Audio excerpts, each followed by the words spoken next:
Hello, watchers! It's me, Nick Osborne. I might be a little unfamiliar. Our normal host, Matt, is out right now. He had a shoulder surgery and can't really get on the computer too much to do our stream here, so he's taking a break. We have the one and only Scoop is back. Mike Egan, thank you so much for joining us and coming back on the show. Thanks. Oh, thanks, man. It's good to be back. I tried holding out for more pay and benefits. That didn't work, so I'm back here for free. So that's good. But no, You're I'm happy to be definitely back. with whoever's running the show, and they got to give us a raise here, right? Right? Because this is horrible working conditions. No, so this is actually a pretty special episode. I'm really glad that we were able to do this. We're doing a special Shang-Chi spectacular episode, all celebrating #AAPI Heritage Month. That's Asian American Pacific Islander Heritage Month. If you aren't familiar, it's happening all through May.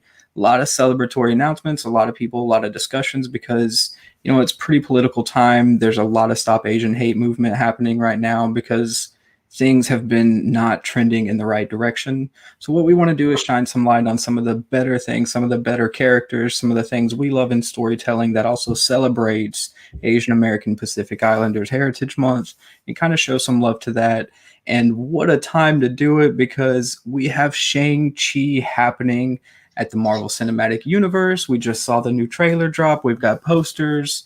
Not only that, Shang-Chi has been a pretty large component in the Marvel comic side of things in the recent years, popping up quite a few times.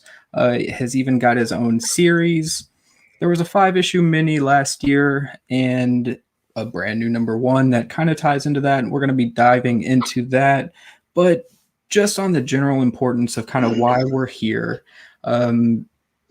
going back to the Stop Asian Hate, these characters are important to get these references and get these role models out and to have representation in our media, in comics, on the screen. This is going to be the first Asian actor-led Marvel Cinematic Universe film. And we're, 20 plus movies into this, decade into it, and we're still having these landmarks or these, big events happening, which shows what should be happening, but also kind of how we're behind. Scoop, what do you think of Shang-Chi coming into the Marvel Cinematic Universe and taking a bigger role in comics as well? Oh, it's long overdue. This character came out, the 70s, but it's like you said, we need that representation, and we're still having, it's 2021, and we're still having firsts. It's eventually we can go with that old nugget where eventually we're not going to have the first. That's fine, but we're still having it, and that's another discussion that we still have to have: is why in 2021 are we still having first of anything? So that's why these movies are important. That's why this movement is so important, and that's once again why representation matters, because there's kids out there, there's people out there that need this, that needs to see this. It's good for the soul. Yeah, right. No, I definitely agree. And to be all honest, we're two white guys here, and that was the discussion that we had. Is what do we bring to this table? And is it our voice to even be doing this? Right. The significance of it is, if you want to donate, if you want to find out how you can do something better, just go to stopaapihate.org. There's tons of information there on what you can do. If you can donate anything, please do. If not, there are things that you can do with your community and engaging on social media that can kind of help benefit this cause and to actually stop Asian hate and reverse that trend and get the trajectory back to getting into a more positive outlook on Asian Americans and a larger scope in general. Characters and what we love in storytelling is a small part here in Comic Watch, but it's still incredibly important. And we see that happening more and more now with Shang-Chi and representation. And we're seeing it more. There's a business side of it in the comics that we're going to get to and sort of how they're approaching it. But just the simple fact that, we're not getting something like the Tilda Swinton Ancient One in Doctor Strange, who Feige recently come out and said that was one of his regrets in crafting the cinematic universe because, not a cool move. So with Shang-Chi, you're getting something that's a little bit more headfirst into the representation, and it seems like they've cast a pretty great lead in Simu Liu, who has done a lot of great things already with the role and championing that role. Scoot, what do you think of that cast? Oh, it's a great cast, like you said. I mean, this is the cast. It is the first cast of its kind, and it's a great cast. I think it's a cast that needed to happen, and it's at the right time. It's remarkable, and it's a movie. And we're gonna get into the trailer here in a minute, but there's so much to get excited for on so many different levels. That doesn't even have to. You don't even have to be excited for the character itself, but be excited for what the cast represents. Be excited for what the cast is going to mean to so much people, to so much, the culture out there and stuff like that. That's almost bigger. That actually is bigger than the character itself to get excited for. And I'm going to throw this up because I think I've already made the mistake here in this very episode, because I've said it so many times, and it's something that I'm super happy that we get this actor on. It's Shang-Chi. And that's something that we've seen in a lot of creators, a lot of people at Marvel, a lot of people in fandom and in journalism, what we do, because it's not a common phrase. We pretty much associate Shang-Chi with it. And it's really pronounced Shang-Chi. And that's one of the first things I think people are going to notice in the film.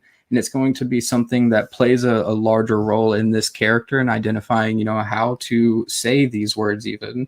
Simu Liu with the actor, and taking to Twitter to actually dispel some of the rumors on how this is pronounced and how it had become generalized in mainstream comics, where it becomes typical to say Shang-Chi because of the Western audience and because of what Marvel has done throughout the years. And this step in bringing them to the cinematic universe is you're taking them out of the page and you're putting importance on things like pronunciation. So it's Shang-Chi, and that's something that we're going to probably push quite often here as we catch a lot of the discussions happening. It doesn't take much to correct yourself and to realize it's important to do these things correctly. So I believe that's also tying into the importance of this entire show, because it's not something that Scoop and I as two white guys should just sit back and not talk about. These are awesome stories, and I'm so excited to see these characters come to the cinematic universe and also see them have a larger role in the comics, because they're bringing some badass stories, and it's super exciting to see, and it's actually a really great time. So before we get into it, it's hard not to talk about that incredible trailer that dropped that had a lot of people excited that didn't really know the character and didn't know what to expect. But there were some pretty interesting little tidbits, Easter eggs of information that came out specifically with the Legend of the Ten Rings. First off, though, Scoop, what do you think of the trailer? Oh, the trailer is magnificent. I'm just watching it and just, trying to pick out, like little Easter eggs, here and there. One of the cool things that I kind of find myself going back watching is you kind of get to see the rings in action, maybe, possibly, like with the water bending, you got the electromagnetic fields happening. So that's possibly, I'm going to say, that we are seeing the 10 rings in action, which is really, really rad. Another one, I almost sure this is what I saw. I mean, folks, if whoever's watching me, feel free to correct me out.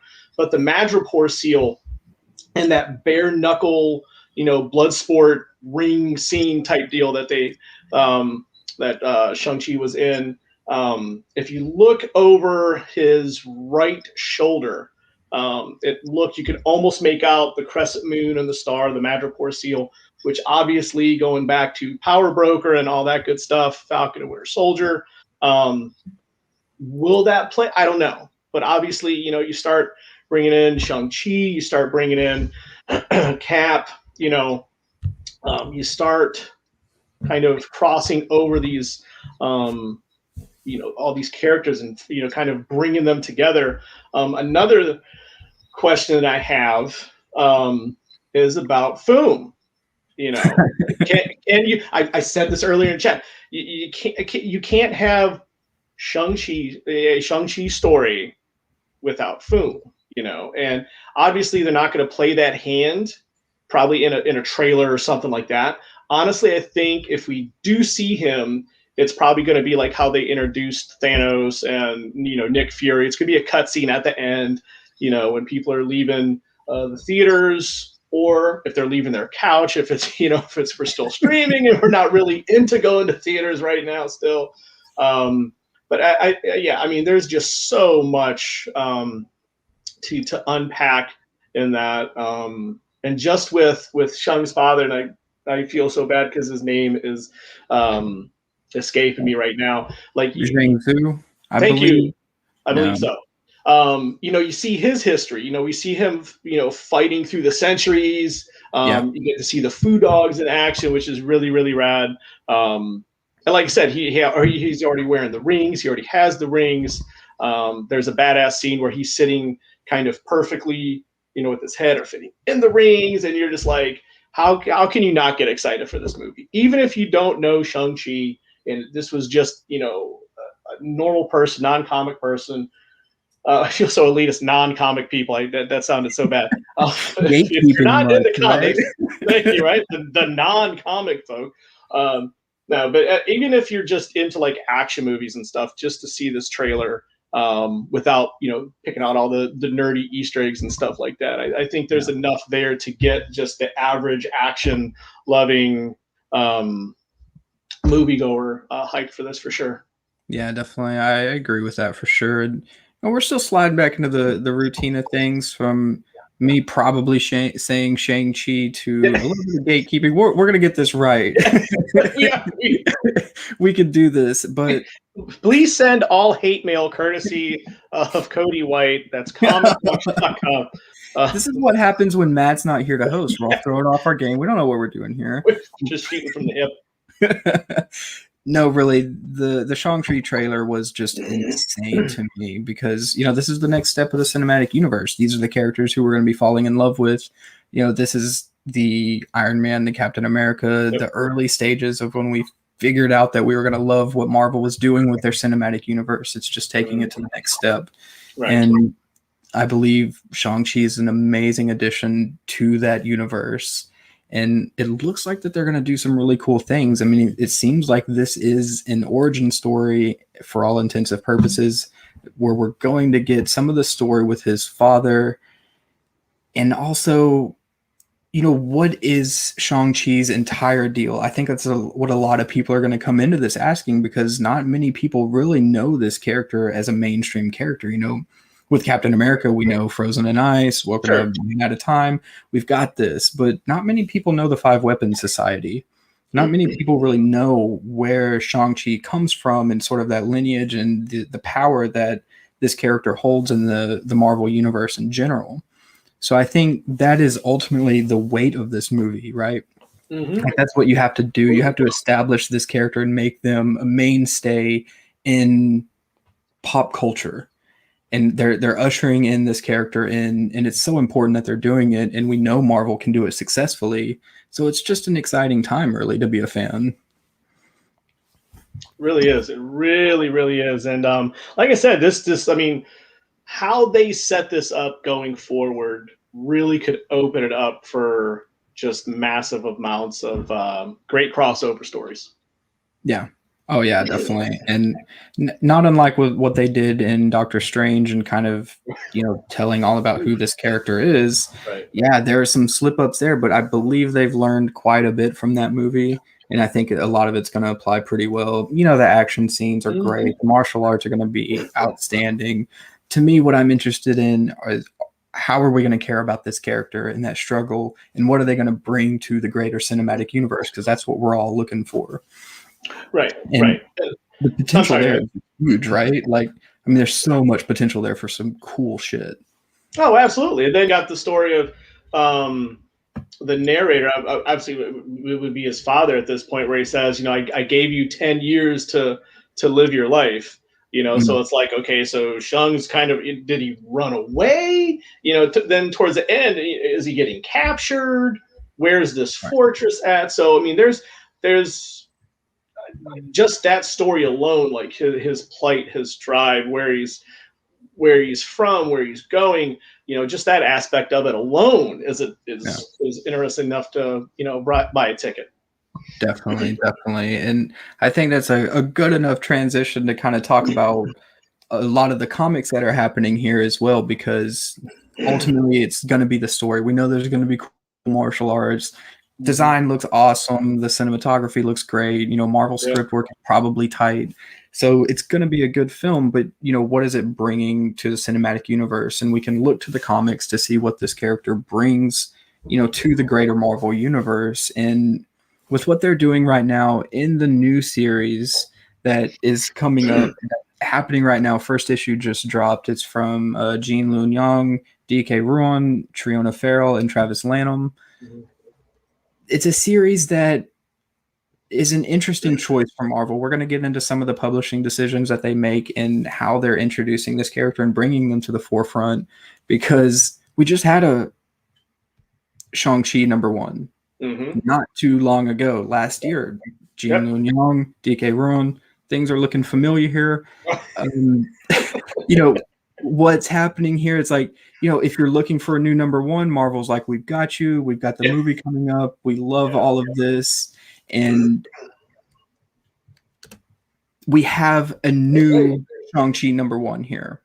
Right. Shang-Chi versus the Marvel Universe. First issue of a bold new era from Gene Luen Yang and D.K. Ruan, which a year ago had another brand new #1 with the announcement of the movie happening, really. And we're getting all these casting, we're getting the director, we're getting all this cool news. So they're rolling out a new #1. And that #1 from the series before this one, I believe, is almost necessary reading. And I don't say that to say that you can't just pick up this #1, because you really can. And it does a good job within the first few pages of catching you up to speed and letting you know kind of the lay of the land and why this character is doing what they're doing. And, what's going on with the deadly dagger there, who, won't stop giving Shang-Chi shit. Like, what is happening here? So you got to go back a little bit, right? And I'm kind of glad that I did that and set the foundation for this series a little bit better. So just to give a rundown on what we've got going on, Shang-Chi is now the head of the Five Weapons Society. So he's trying to take what it was basically his family's lineage, his legacy, his father's legacy, and that has basically been turned to a criminal enterprise. It's used for evil purposes. And now you've got Shang-Chi, who is stepping into that role in this brand new #1 to take over this enterprise, this legacy of the Five Weapons Society, and bring it into positive light. So who else to do that better? You can see him right there on the cover. Spidey is involved, of course. And that's something I want to talk about a little bit later. But Spidey is involved to kind of give us a moral compass in what's happening and to where Shang-Chi is at in the Marvel comics right now, because everybody's uncertain if Shang-Chi is still a hero. I mean, the Five Weapons Society is not the Avengers. This is not something that people assume are, great people. So this book is all about Shang-Chi stepping into that role and the weight that comes along with it. And I feel in that purpose, in that story that this creative team has done, they did a great job. And it's a easily accessible book from that premise. Scoop, what did you think of it? Hey, I'm unmuted. To kind of echo, this was a perfect one. It's a perfect, I think, starting point for introduction to the character. First couple pages, like you said, Esme steals those first couple of pages, but she's just good as that sidekick, that sister role. She's great. But yeah, the first series they did last year really was a great foundation. But this one does that job well. My only part of the series is, and we can talk about this later. I'm sure I'm jumping the gun a little bit, because I don't think we necessarily needed like Spider-Man, and then the next issue you got Cap coming in. Because the story itself, the way that Liu writes the character, it's strong enough to stand on his own. And when this was announced, against the Marvel Universe, I'm like, okay, that's cool, but I still think that's, because you're not gonna sell this book at Barnes and Noble, so you're not trying to wrangle in, that odd passerby. Comic fans know who the character is. They're gonna buy it either if they like it. They may like it because, oh, hey, the movie's coming out. Let me get reintroduced to the character. Haven't read a Shang-Chi book in a long time. Perfect opportunity. But other than, having the Marvel Universe in there, this book was on point. I mean, there really isn't there's not a horrible panel, and I don't even think there's a bad panel in this book, because everything is just spot on. The art is one of the things that stick out to me about the art. Is I always, in my reviews, and I always kind of say this, where if you can always tell great art and good art is if you take the words out of a comic and that art kind of takes over the story. And that's what you got here. That's exactly what you got here. Big dynamic colors, big dynamic pictures. And it's just that whole creative team, the whole art team is just fabulous. And it's like we already talked about, those first couple of pages, you get a great introduction, kind of slow paced a little bit, kind of, Shang just wants to go on a date, and not, spoilers here, but, not to talk too much about it, obviously, but he just wants to be that normal guy. He doesn't want to take over the family business. He just wants to go out and be normal. Yeah. Here comes, the deadly dagger. By the way, I'm taking that nickname. I don't care if Marvel sues me or not. I laughed at first. I was like, that's kind of silly, but now I love it. Now I'm so on board. I know, right? I'm the deadly dagger. I'm like, she's awesome. Like, Esme needs her own book. Dagger. I pardon my French, kids, but I would buy the shit out of a deadly dagger book. Give me Esme. Give me Esme. I don't care. I'm still on board for that. Esme needs at least a one shot. Come on. Give me an annual or something, right? Yeah. But no, I think this is great. This is definitely it's a great, serves its purpose as a direct continuation from their series last year. It serves as a great reintroduction to the character for people who haven't read a Shang-Chi book in a while. And it serves as a stellar introduction to someone that hasn't read Shang-Chi, and just kind of like prepping up for the movie, kind of getting ramped up. But I mean, all around, great book, and I don't want to see this as a mini series. I would love to see this team, because if you look on the cover, they're still doing legacy numbering, so they're still continuing from the Shang-Chi series. So Marvel, let's quit messing around. Let's give this team this series on a regular basis, Yeah. But you really can't miss with this book. It's such, and they just fired on all cylinders, hit all the wickets. It's super. It's great. Right, absolutely. I don't think that you can go wrong with it. There are some things that I definitely had thoughts about as far as this as an individual comic, because there's a lot going on. Our last episode was branding and tie-ins in comics, and this would have been a great issue to talk about, really, because Marvel has found themselves in a strange spot with this character of Shang-Chi, because, even in the previous series that you got that the same creative team did that's sort of leading up to this, which I guess is a great time to kind of explain what's going on, for people who may not be caught up with what's happening in this Shang-Chi book. He's stepping into this new #1 here in 2021. He's stepping into the 5-Weapon Society as the leader, and got Sister Dagger, Brother Saber on his side. And this is all something that is directly tied to the previous volume, which I'm going to refer to it as, because it's the same creative team. It's no different, really, than this book being a continuation of that volume, because it picks up so heavily on the story being told there. So what's happening there is the 5-Weapon Society is basically trying to find their new commander. And you've got Sister Hammer, who has taken over as Commander Hammer, and the spirit of their father has lit up the torch of Brother Hand, which is Shang-Chi. So there's a whole internal rivalry and basically a war on who's taking over the Five Weapon Society, and nobody agrees on who should do it, except Brother Saber, who knows that they need to follow what the torch has lit and bring in Brother Hand. So that's the whole story. And that's kind of how we usher in this new number one. And that's why it feels so much like a second volume that Marvel just kind of put a new number one on, because, hey, it's Shang-Chi right now. We've got a new poster. We've got a new trailer. A film's coming up. The news has kind of died down from last year, from when the last volume released. So this is how comics works, y'all. This is what Marvel does, and this is not anything new.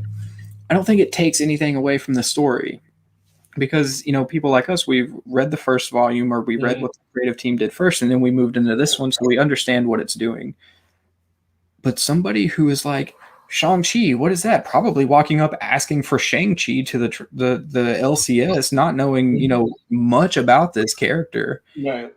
They're going to walk him over and here's the Shang-Chi number one. This is what you should be reading. And does this book do enough to get that reader to be like, this is an outstanding character, and I want to know so much about where they've come from? Because the story is tied so heavily to this character's origins and this character's past in the Marvel universe. Even in the first volume, I think in issue 3 or 4, when Shang-Chi finally meets up with Sister Hammer, and there's kind of like, she kind of dupes him into, you know, thinking that it's safe and all that. Yeah. There's a throwback moment that's like, when he's like, no, I didn't kill our father, but I did watch him die. And, you know, then there's an editor's note that's like, hey, see Secret Avengers from 2011. Issue 10. So, you know, I do that. I go back and check out the issue, and I look it up, and the issue was all about Cap. I mean, you know, being real with you, like, Captain America took up the majority of that issue. Shang-Chi and a whole issue with his father had like maybe 4 pages, 5 pages where that was the significance of it. So you don't need a lot there.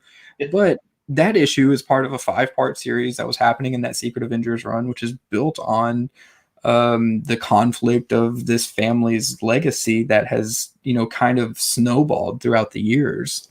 So you don't really get to this point in Shang-Chi's life in the Marvel universe without doing some back reading and some understanding on, you know, where this character is coming from.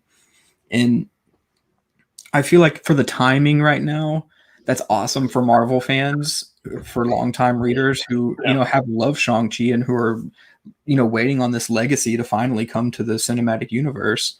But for people who have never seen this character, who don't really know what they're about, I don't know if it's the most successful transition into the comics medium for these people. I don't know if this is the book that you hand them. I would probably hand them last year's number one and say, you know, check out that one. And then this one is a really strong continuation of it. And you're gonna be glad that you read that previous 5 issues before you jumped into this one. I think I can see where you're going with that. You know, if that deep dive of the character, you know, because unfortunately, even collected, there's not a whole lot that you're going to see on shelves. You know, be it, you know, your LCS, be it a bookstore or something like that. There's just not that out there. So, you know, kids, if you got that Marvel app on your fancy iPads or something like that, you know. Fire that sucker up, you know, fire it up. And because it's definitely, I mean, he does have some really, really great stories. Especially like in the early beginning of the Master Kung Fu's and all that, you know, the origin stuff, you know, that's some really, really good stuff. But yeah, I still say I think this one is a good starting point. But yeah, if you really want like the full bang for your buck, I would possibly, you could go back to the series go back to the series last year, because it's just really, really, really good. And, you know, if you read good comics, you should read last year's Shang-Chi. Yeah, and it's kind of the same. It's Shang-Chi. It's pretty easy to remember, and we're not changing names. I'm sure Yeah, it's Shang-Chi, but it's from last year. It's the 2020 run. And that's a good point because that's exactly what I do. I read a lot on the Marvel Unlimited app. So when you go to pull up Shang-Chi, it's an interesting thing that ties into the whole greater point of this episode and what we're doing in kind of celebrating Asian American representation in comics and the importance of that story being told not just once but continuously and making them a forefront in the Marvel universe. When you go to Shang-Chi as a character in the Marvel Unlimited app, there are 205 comics, only a few with Shang-Chi actually written on the book. Most of them are coming up. They were in Master of Kung Fu. They were in War of the Realms a lot. They showed up a lot at the end of Swordmaster, which is a recent run that I really liked from them. They had the B stories in those runs. Really prominent in Agents of Atlas throughout the years. It has a lot with Spidey. Shows up in some Daredevil stuff, a lot in Captain America. But where's the Shang-Chi volume? Secret War stuff too, I believe. What he did it? Yeah. That's where we saw Secret Wars number 10 that he watched his father die. Shang-Chi has always kind of orbited around the importance of the Marvel universe and just popped up in certain ways. And you can tell these characters have tried to bring this character in as much as they can, as much as Marvel will allow. And now we're seeing, them trying to find their footing with this character and find how they can place them in the Marvel universe, both in the comics and in the cinematic universe, and do it successfully. And I think that's the key point of why we got this new number one, because like you talked about when we first got started, there's Spidey is all in issue 1, almost has as much dialogue as Shang-Chi. Being completely honest with you, there's a lot of that banter between them two, and Esme fills in a lot with that. Right, so I thought you could, yeah, right. Like that's where I agree with you that we really didn't need Spidey because Esme was right there. Esme was doing all the fun banter and kind of the humorous role that Spidey was also doing. But what we did get out of it was sort of what I touched on with Spidey being this moral compass for being a hero, because Esme was very much on the other side and being like, can I just stab this guy? Like, please let me just stab this guy. And that was kind of what we got out of both of these two characters being involved with it. And I liked that a lot. But like Esme, I will never not love Esme now. And I'm so glad that this character is finding more of a role. But I feel like Spidey being involved was like, look, we know what we have to do. We have to tie this character into the Marvel universe a little bit better. And with that, we got Spidey in issue 1. We're getting Captain America in issue 2. I'm sure it's going to go on the series because on the cover we see Shang-Chi versus the Marvel universe. I have thoughts on that, but I know what they're doing, and it's important to set this character in the Marvel universe, right? This is that pesky business aspect of it, where it's like, part of you wants to roll your eyes and go, oh, you're Marvel doing Marvel things, but at the same time, as much as these are our beloved characters, there is a business aspect to it, and it may be slimy and smell awkward at times, but it's an unfortunate, double-edged sword. But like I said, that's my only meh about the book is, we didn't need Spidey as much as I love Spidey. One of my favorite all-time characters, if anything. Didn't need him in the book.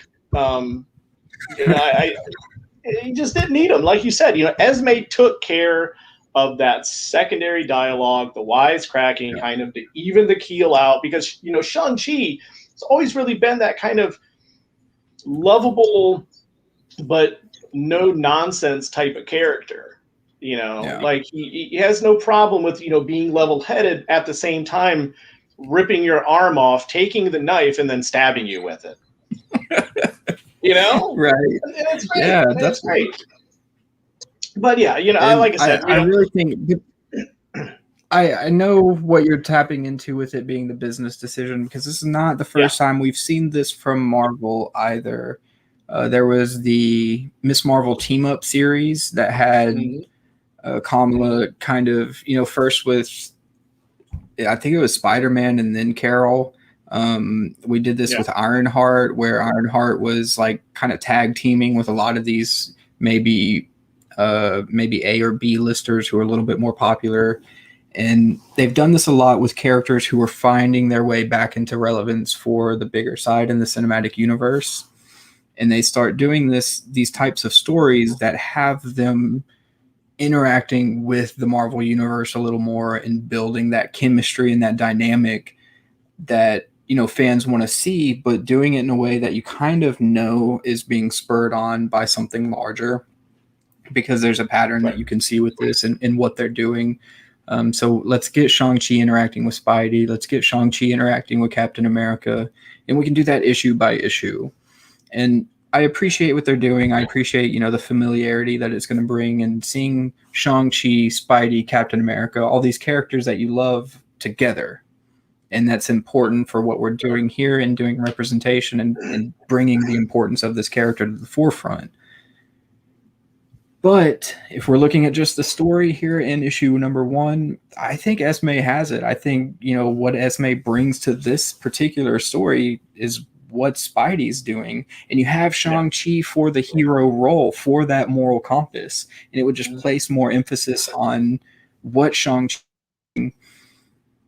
But with this, I'd like that they're getting into that dilemma where Spidey was like, "You are one of us, right?" I feel like I need to clarify that. And that was a good moment, right? Yeah, that was a cool panel, especially when, Shang came back and was like, "Well, what does your Spidey sense tell you?" Because he was like, "Well, I'm not going to say anything because this could get kind of hairy. So I'm going to leave that decision and your answer to yourself. You let me know." Because let's be honest, as much as I love Spider-Man, in a fight between fictional comic book characters, Shang-Chi's winning that 9.5 out of 10 times. You know what I mean? Let's be honest. He's gonna Spidey's gonna run out of his webbing, and that's when Shang-Chi just kind of like cracks his knuckles and stretches, and it's kind of like, okay, it's go time. But we even got into that a little bit in the issue, right? Because he's like, have you been practicing what we've worked on? Yeah. And they do a throwback to the Spider Island series. And he's like, Spidey's like, well, I know you trained me to do like kind of focusing on my Spidey sense, and it would help with that in martial arts training. But he's like, I was kind of compensating since I didn't have my Spidey sense. I was just using martial arts to compensate. And now that I have them back, I'm not really practicing, which is like relatable. I could totally understand that. If I'm Spidey, I'm like, oh, I've got my senses now. I don't need to train every single day. Right. So I can just go sit on the couch and eat chips, Right. Like I get that. And I loved that moment from them. That was such like a fun scene. But that also ties into, Shang-Chi is nobody to mess with here. They bring an actual, strong, powerful to the Marvel universe.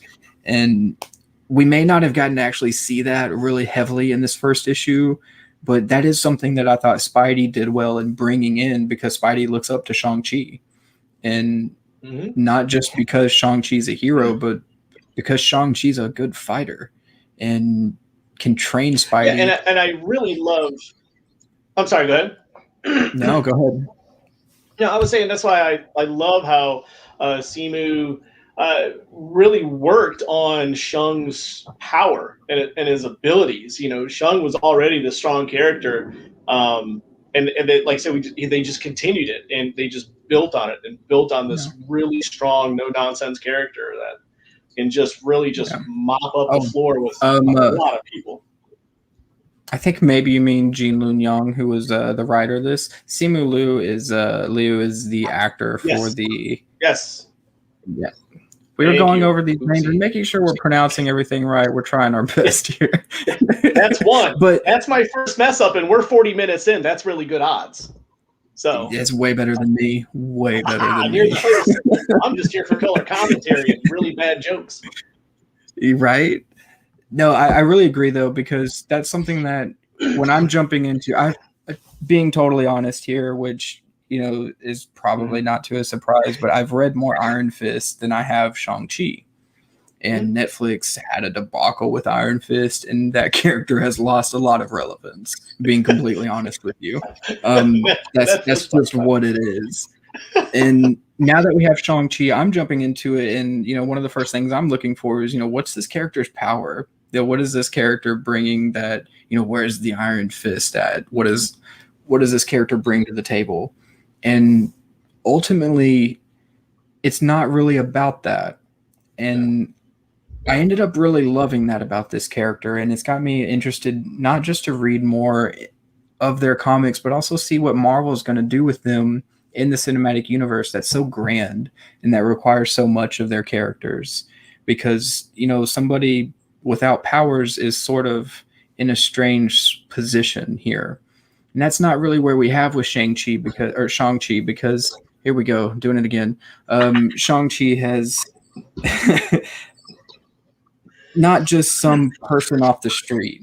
They're really not. They have access to things that the normal person wouldn't have. Even the first issue that we have here, the Root, that is kind of like causing them to turn into like this what the shop owner just says Westerners describe him as a was it a Chinese Yeti, I think? Yeah, the Chinese Yeti, yeah. So like that's like the monster element that you get out of this, and that kind of brings in the action, and that kind of sets the stage for what this story really is.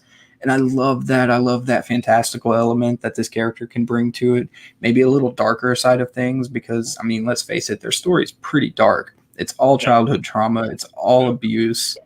There's a lot of using their powers for pretty evil purposes, and what the Five Weapons Society is trying to do. There's all of that, and then you get fighting what we would call the Chinese Yeti, and what this is doing to this person. We see it happen in a few times in their stories, actually.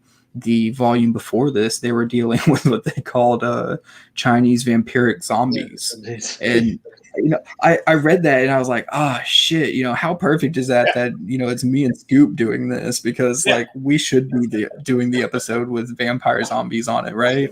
Right, vampire zombies. Yeah, that's great. You can never go wrong with a vampire zombie, ever. Right. Even in Shang-Chi comics, like it works. It works. Give us more vampire zombies. We don't need Spidey and Cap. We need vampires. Right. That's like I know this creative team can do some cool things because we've already seen it. And it's maybe fantastical is not the right word. There is some horror influence, but it's not a horror book by any means. It's very much a martial arts book. But there's a darker element to it that has me super interested. And maybe the trailer didn't do that exactly, but there's something there to it where, there's something fantastical that has a dark edge to it. And that's kind of what this character is up against. Right. But I think the real surprise is going to be, even what we see in this comic is this character's legacy is fundamental to who Shang-Chi is and what they're doing in the Marvel Universe. And that story, that importance, that significance of the legacy is going to be what drives this series. It's going to be what drives the movie, and it's going to be what drives our own interest in the character. And I think that's going to be the ultimate talking point of everything that surrounds Shang-Chi and what we're going to take out of the story. Oh, absolutely. And I think you can even, kind of going to touch on what you talk about, like the abuse and just that those dark areas of his childhood. There's that part in that trailer where he comes back to the training ground, and he sees that pole that has that indention from when he was a kid. He would just repeatedly hitting it. He's just training against it and stuff like that. And he just hit that look like, there's something there that he is trying to unearth. So that's a great aspect to bring up. It's something to look back. I know it's so much in the book, but I think in the movie itself, I think is going to hit on that a little more. Right, because the book, we're already so far past that in the book. We got Shang-Chi taking over the Five Weapons Society. I don't know if we're going to get that in the movie. I don't think we're going to get that far in Shang-Chi's story. But the intro into even this issue, when you got Shang-Chi in the title page, it says, from the day he was born, his evil father trained him to be a living weapon. Shang-Chi, the living weapon. You'll see that a lot in the Deadly Hands of Kung Fu. It goes way back. It's kind of this character sentiment. His mind, body, and spirit honed to a razor's edge, he now uses his abilities to strike down injustice and atone for his family's misdeeds. I mean, that right there is going to be everything, I think, to the interpretation that we see in the Marvel Cinematic Universe from Simu Liu, and also everything that we're getting in the comics right now. It's heavily based in legacy, a family lineage of power gone astray, and why they've used their training for these evil ways, and what Shang-Chi, what being a hero means to Shang-Chi. And with that is where all of my interests are in this, really in this character and kind of what they're bringing. And with that, I think the first issue of this series, the first issue of the last series, the whole last series from 2010, and a lot of what they've done in like Agents of Atlas and other areas in the Marvel Universe, that's where this character is so great. I mean, with Swordmaster, he was basically training this character, and everybody who we see interact with Shang-Chi looks up to him. And that's something that's going to be important, I think, as we see this character translated to the big screen. I hope that's an element that happens because it seems fundamental to this character, right? Like that legacy and that ability to look up to Shang-Chi as a hero is pretty significant to what makes this character tick. Oh, absolutely. And it goes back to him, or what I perceive him to be as a no-nonsense character when needed. I mean, he's when you kind of start unpacking, Shang-Chi the character. I mean, there's a lot there. I mean, there's a lot there that you could get into and kind of, speculate and kind of where, how are they steering? How is the writer steering this character, and what are we supposed to take away from this character? And you're right. I think the movie almost, besides having a great depiction of Foom, I think the movie does. I'm not going to let up until I see Foom, but I think the movie, realistically, seriously, I think the movie does need to have that element of Shung's character. That character needs that unpacking, or we need to be able to look at that character and go, you know what, there is stuff we got to unpack. I got questions now. And maybe almost a tease, so when we get that part 2, we can start, that unpacking and just kind of seeing what's under the hood type deal. Yeah, definitely. Like, you need to establish the 5-weapon society here. Yeah. Because that's sort of the, the driving force behind these comics even. And it feels like, that's got to be what happens in this movie. And, how many of the brothers and sisters do you bring in? Do we get Esme in this movie? I have no idea, really. I should know. We have a cast. Do you get Sister Hammer? Do you get Brother Saber? And how far into that story of Shang-Chi finding his way into his family and not just avoiding it, because he's been away, 10 years? Mm-hmm. So there's definitely some avoiding of the family. You've got to confront it now. So that kicks off the story that, we're in even right now in the comics. And that's a pretty significant moment, I think, a key plot thread that Marvel's aware of that they're doing. Yeah. And laying the basics, because, we need to know the bare bones of this character, the building blocks of this character, and taking them to a new level of significance in pop culture like they're about to happen when this movie drops. Is going to be significant, and maybe people are going to be talking about this Jin Lun Yang and Ruan Yun story, because a DK Ruin story, because it might be one that people can look to for where this character is going in the movies. Where is this character headed after the origins are told and sort of all the basics are done? Because that's kind of what happened with the first Captain America, the first Avenger. That whole story is just the origin. It's how Cap got frozen in ice, and then bam, now Cap's man out of time. He's in the world. We can run free with it. So then you get Winter Soldier. Then you get Civil War. Then you get all that cool stuff. Are we in that right now for the Legend of the Ten Rings with Shang-Chi? You gotta wait I'm and not see. really sure. Right. We know they've been laying the groundwork for this for a minute, because we've seen some of the Easter eggs where the logo for the 10 rings goes all the way back to, was it like the second Iron Man or the first one? The first one. Yeah, it's the first one, right? Yeah. Yeah, when he's in the cave and there's a flag behind him. Yep. We the see first that time we logo. see It the comes tail. up a few times. Yeah. And that's pretty big, right? Like Yeah, they're and I think, tying into something. yeah, and that's, I'm hoping, that the end game for this is that big tie-in, because like we just said, I mean, they've been doing this for 20 years. You know what I'm saying? So they've been really just sitting here, just kind of poking and prodding, and now we got the announcement, and now we got this brand new wave of the MCU getting ready to happen, and it's like a brand new canvas. So why Yeah. not build upon that? You struck gold how Yeah. many times, on the business end, and now you got a chance to do it, and you got to do it right. You can't mess this up. You Yeah. really can't mess No, this up.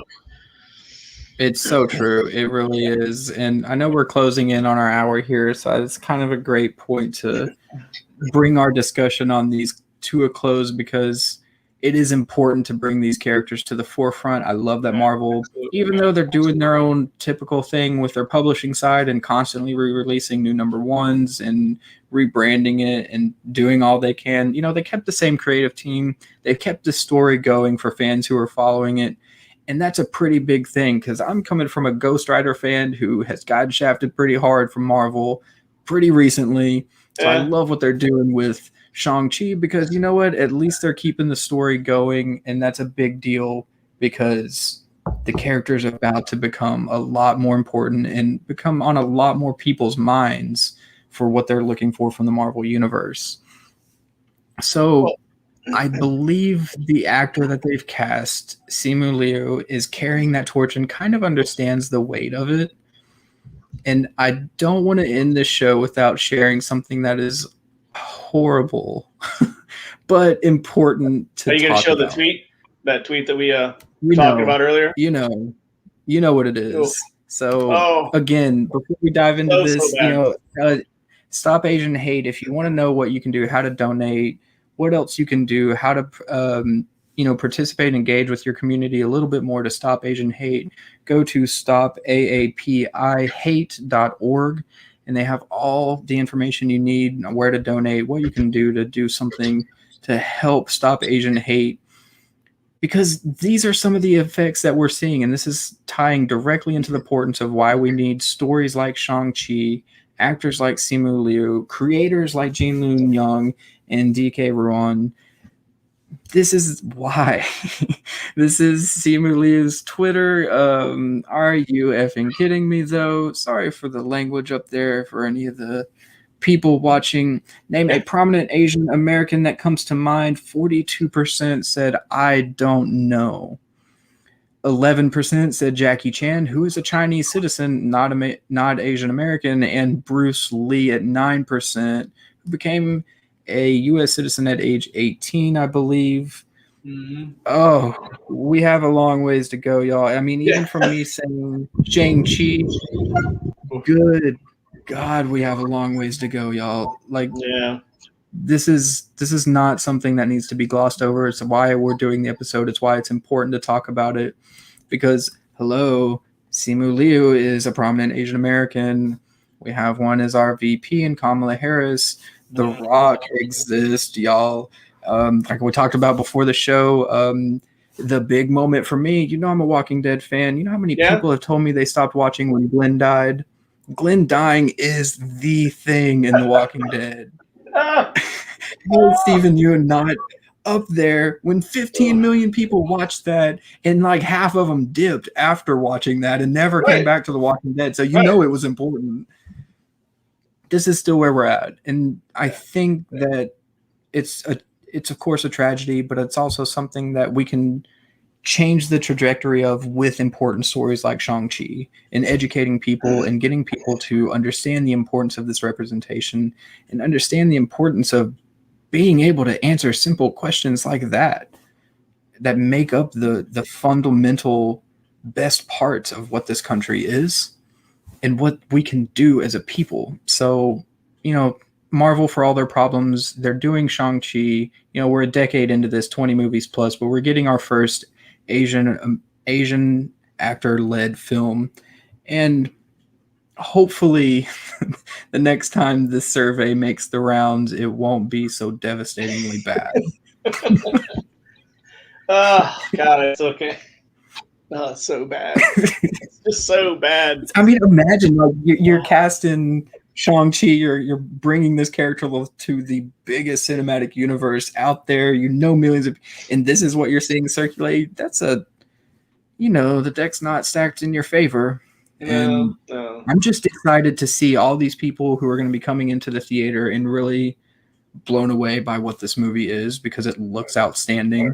And I'm so excited to see a lot more people say, you know what, I'm a Shang-Chi fan, and these are the comics I'm going to be diving into. And we're going to be right there to kind of help maybe point out some of our favorites. And this series, which I'm going to say is a continuation of last year's volume because it's so tied directly, all of them you have got to read.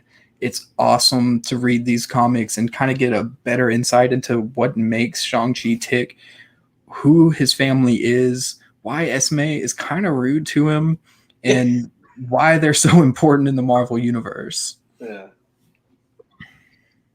But yeah, I think it's a great point, though. I mean, it's grass like that you gotta sometimes ask the tough questions, and it's one of those things where it's, as we said earlier, when the show first started, it's 2021, and the grass like that is the reason why we're still having first in 2021, because just education is not only in the classrooms, just like the conversation we were having, in our on Slack before coming here, there questions I didn't know. So yeah, that's why I made it explicitly clear, like, I'm sober when I'm asking these questions. You know what I'm saying? I just got so many questions, so it's better to say it on there than in front of the podcast. But yeah, you just gotta on the podcast, like my dumbass. Yeah, right. Like, start no, holding a I sign think up it's that says important dumbass. to like it's so real to be, highly produced and to not make any mistakes and say these right things. And, we're having the discussion that we need to have and putting these characters at the forefront where they need to be. And it's important for people like you and I to have these discussions and to talk about it and bring that significance into a more mainstream fold where it's not taboo. It shouldn't be. We should know people for these surveys to have better answers. And I really feel like a Shang-Chi film is a great step in that direction. And, for what we do at Comic Watch, it's something that's really significant to see. And I love that Marvel is doing their thing and following up with some good comics, with some great creators, and helping to push that boundary just a little farther. And maybe we'll get some new Shang-Chi fans out of it, because I'm definitely one.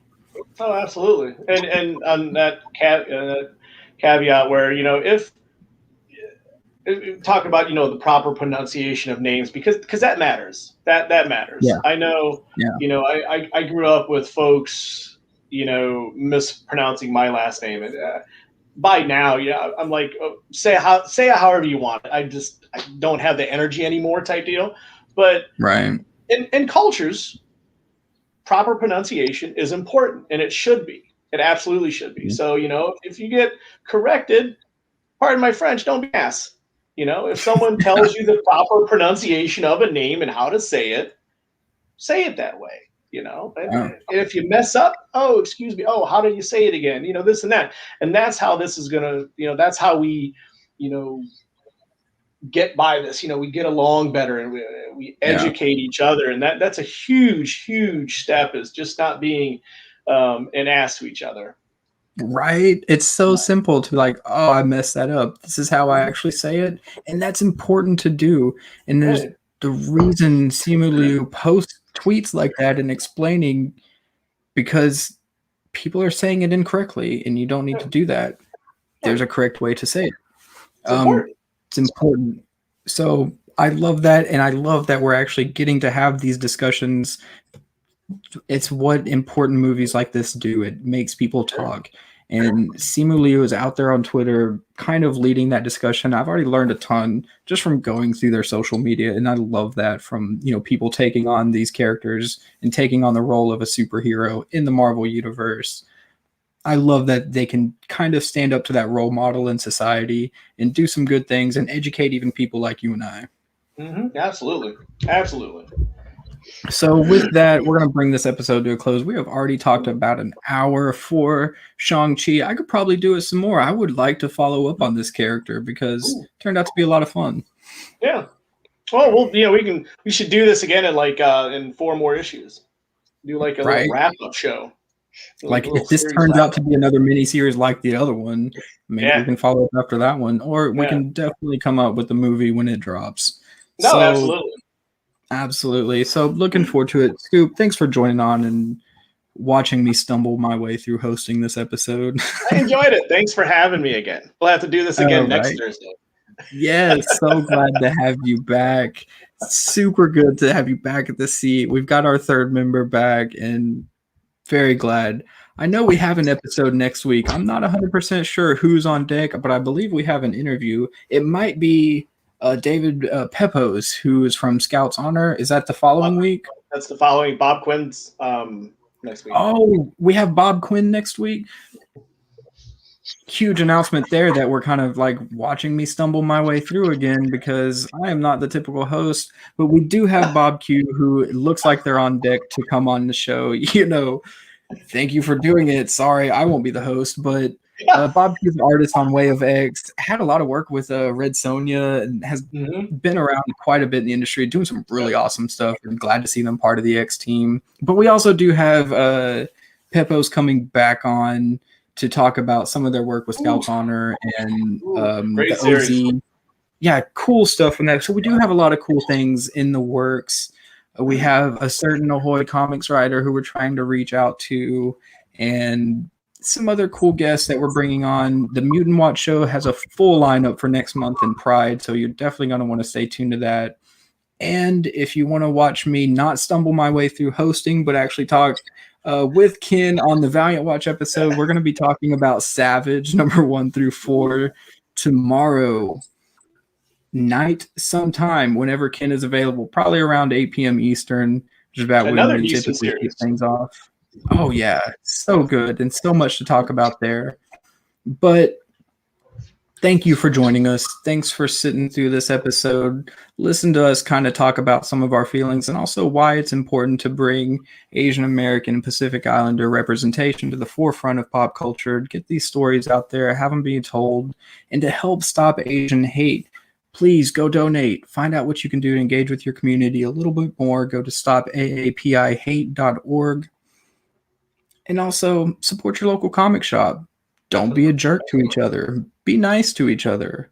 And it's okay to educate yourself and pronounce things correctly like Shang-Chi. Going to end this episode on a high note. There you go. Thank y'all so much for joining us. This is the Comic Watcher Show, like episode 1,000,000 or something like that. We've been doing this for quite a while. We're going to be back next week and looking forward to having you. So thanks for joining and see you next time.